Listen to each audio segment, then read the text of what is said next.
Well, first of all, I want to say what a pleasure it has been shooting here in Queensland, and thank you to everyone in Queensland for being so welcoming and making this such a wonderful And the experience. nicest, everywhere we go, Yeah. we meet incredibly kind, generous, magnanimous Yes. people that, you know, I mean, when a movie production, it's like, and everybody's been super accommodating and kind. Except for a couple of people, and I think you know who you are. I don't know, we just thought it was fun. It was fun because, you know, we get to be rotten to each other, which is funny. And to be the age that we are. Yeah. And to have Wait a minute. a clever story written for us. Older folk? Yeah. Yeah. Well, not older folk, but like we don't have the same love issues that 20-somethings and 30-somethings have. No. So to have, you know, really the whole story is about that George is still in love with me. He's never gotten over me. He never will. And I have a cute French boyfriend. That's basically the story. I think that's what's going to be on the poster. That is the poster. Yeah. Just me behind there going like this.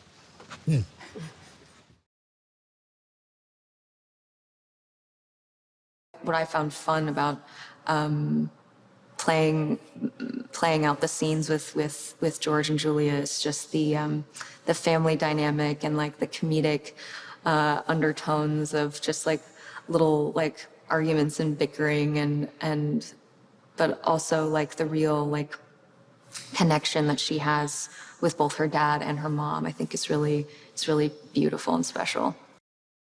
I think Billie is just like the most perfect in every way. I think she is such a talented and funny person, and she was just immediately the best Ren there was. And I was also really looking forward to, because she and I are so close in real life, I was really looking forward to, you know, actually having a friend play my friend in the movie. So that was really fun. And we traveled out to Australia together, and we hung out like 24/7. We were so happy to be making the movie together. It was really a lot of fun.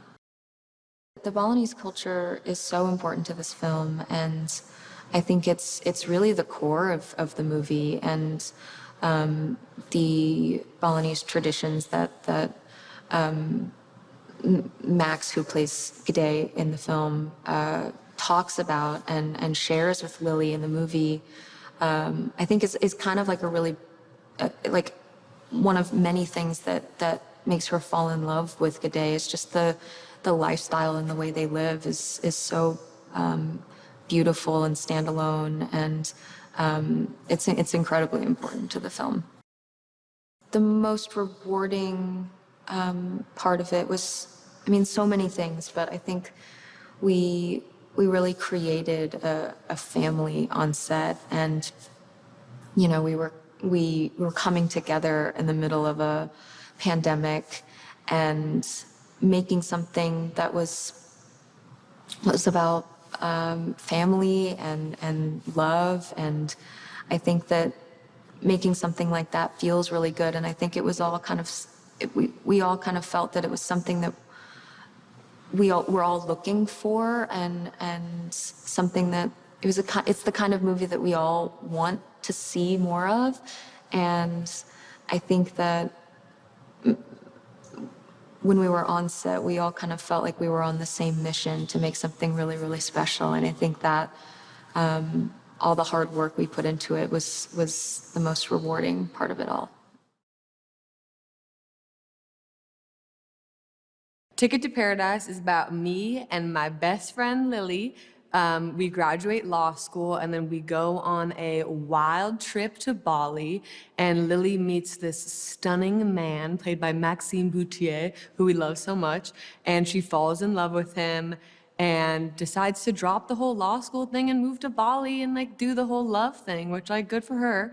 And then her parents come, her parents, George and Julia, best parents in the world, come to try to break up the marriage, because who wants their kid getting married and moving to Bali when they just got a law degree? Most parents probably wouldn't, but if my son wants to do that, that's fine. That was terrible. But yeah, and so George and Julia come and they try to break up the marriage, and then some other stuff happens that you guys are gonna have to wait to see the movie to find out about. Lily's parents are divorced, like many of our parents, and they absolutely hate each other. They do not want to do anything together. In the beginning of the movie, they have to come to graduation together, and they absolutely hate it so much, but it makes for a really good movie, so it's okay. And then the only reason they ever actually speak in a kind way is because they want to stop their daughter from marrying someone because they just want her to be a lawyer. What really stood out to me was where it was set. Bali is one of the most beautiful places in the world. I've never been, but I've seen a lot of pictures. And I've never seen a rom-com set in such a picturesque setting. And I was like, whoa, I get to go to Bali? This is not a bad job. But that's what stood apart, it made it different. And just like how snarky it is and how snarky George and Julia get to be with each other. I feel like rom-coms are usually pretty on the nose, but this has a lot of sarcasm and cynicism, and that's what makes it really funny. And that's my favorite tone of life. Lucas Bravo is the funniest man on the planet. I mean, he is absolutely him in so many of these scenes. I mean, you'll see, he is just brilliant and just so funny. I think we all had a really hard time a lot of the time. There's this one hospital scene where he started singing at the end and I had to like run out of the room because it's just impossible not to laugh around Lucas. To put it lightly, we have been going through a lot as a culture, as a society in the last 2 or 3 years. And I don't want to watch heavy stuff. I want to watch light, crispy, airy, fun, funny movies. And that's what this is. And you got to see it in a theater because the waves won't look as big on your little iPad or little iPhone. Don't do that. It's so gorgeous, these locations. It's like an ad or postcard for Australia. It's gonna make you wanna go. And it's not that long of a flight, you should go. This is actually turning into an ad for Australia. But that's why you have to go see it in a theater, because these beaches and the oceans and these people, you wanna see George and Julia on a big screen. They're big screen movie stars. Gotta see them. When we pitched it to the studio, I said it should feel like the sequel to a movie that you'd never seen or that was never made. It should be a couple that we've already recognized as a couple. And so it was always George and Julia. And literally in the first draft, the two characters were called Julius and Georgia, because it seemed naff to actually call them George and Julia, so we just flipped their names. And actually her name in the movie is still Georgia Cotton, which is a hangover from that. But yeah, that's the extent to which it was written for them. And then when we'd done it, I sent them both the thing, and you should never talk about the other actor in case you don't get the other actor. Do you know what I mean? But I wrote to each of them going, this is for you and the other one, because it was just very clear to me that it barely existed if it wasn't them. I had no plan B, basically, and thankfully they said yes. These are desperate times and ghastly times in so many ways. They were when I was writing it, they are now. And so anything you can do to lighten people's load. And also, for me, it was about going back to the cinema as well. No one was going to cinema, obviously, and now they're starting to come back. And to do that, you can give them spectacle, you can be Top Gun, and that's amazing, and give them big thrills. But there's something about laughter in a large room, do you know what I mean, with lots of other people, that's just a tremendously satisfying thing to engage in and hopefully to create, in my case. And so the thrill, at the first preview for this, the thrill of sitting with 500 people, listening to them all laugh together, and it had been a while since any of us had that or done that. And it's just a joyous thing, really happy. It's not just the pictures, it's got to feel right and feel authentic. And so it took a lot of research, a lot of thought, a lot of planning. And again, a lot of consultancy. We had a lot of people working with us, and we worked really closely with the Balinese, and we had Balinese members on our crew, or Indonesian crew. And Yeah, and you just listen a lot, listen and respect. And in the end, everything's, drama is secondary to getting it right. You go, what would be really brilliant is if this happened. And if they went, yeah, but it doesn't, then you're like, okay, cool. Well, then what does? And we'll find a way to make that work. And so it's just respect, I think, and humility, hopefully. But it's been really nice showing it to Balinese and Indonesian people, and getting a thumbs up is, intensely satisfying, because to misrepresent would be desperately sad making. So we've been really lucky. These things authenticate themselves, again, like happiness on a set.